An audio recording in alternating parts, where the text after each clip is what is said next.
হ্যাঁ বলুন, কোথা থেকে এসেছেন? কসবা থেকে এসেছি। হ্যাঁ, আমার মেয়ে অনেকদিন আগের থেকে, মার কাছে আসার আগের থেকে ও একদিন স্বপ্ন দেখে।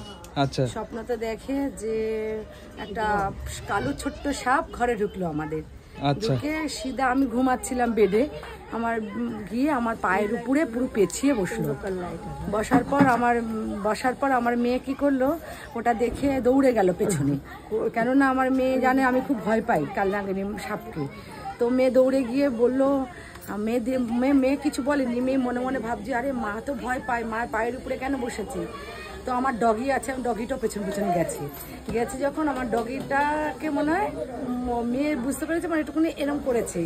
তো আমার মেয়ে গিয়ে বলছে, মেয়ে তখন দূরে দাঁড়িয়ে রয়েছে, হঠাৎ করে মেয়ের কাছে ছোট্ট বাচ্চা রূপে এসছে, একদম মুখটুকুনি দেখতে পাচ্ছে, একটা সুন্দর সাঁওতালি বাচ্চা, একদম গায়ের রং একদম সাঁওতালিদের মতন, ছিমছাম গায়ের রং, কালো একদম, ওরম এসছে। হ্যাঁ, হ্যাঁ ওর সামনে এসছে, আমার গা কাটা দিচ্ছে।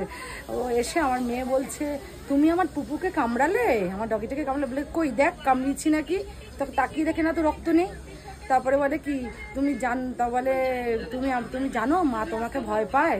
বলে জানি তো ভয় পায়, তো বলে যে আমি তোদের কোনো ক্ষতি করব না, তোদের ভালো করব আমি সব সময় বলে।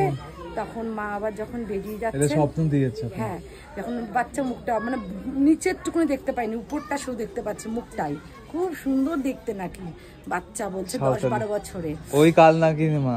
তারপরে যখন বেরিয়ে যাচ্ছে তখন দেখতে পাচ্ছে আমার দরজা দিয়ে না, কোথাও দিয়ে চলে যাচ্ছে, লাল মেঠো পথ দিয়ে চলে যাচ্ছে। তারপরে স্বপ্ন দেখছে একদিন যে ঘরের মধ্যে সাপ সাপ সাপ, চারিদিকে সাপ, দেওয়ালে সাপ। তখন ও না হঠাৎ করে দেখি একটা সাপের মাথার মধ্যে চুল,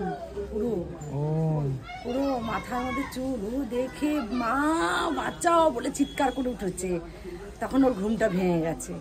তারপরে আবার স্বপ্ন দেখছে কলে গেছে জল আনতে, দেখছে কি নিচে সাপ চারিদিকে, কিন্তু তার গায়ে পা লাগছে না।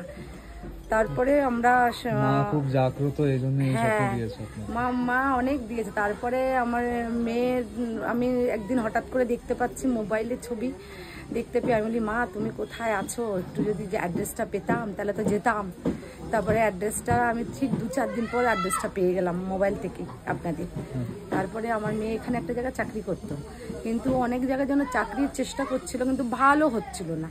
এখানে আসার পর মা একদম মন পছন্দ চাকরি, জিনিস বলতে মা শুধু ফুল দিয়েছে, আশীর্বাদে শুধু ফুল দিয়েছে। আর এত ওর মন পছন্দ চাকরি হয়েছে মুম্বাইতে, অ্যাকসেঞ্চারে ইউএস প্রসেসে হয়েছে, খুব ভালো চাকরি হয়েছে, HR এর পোস্ট হয়েছে।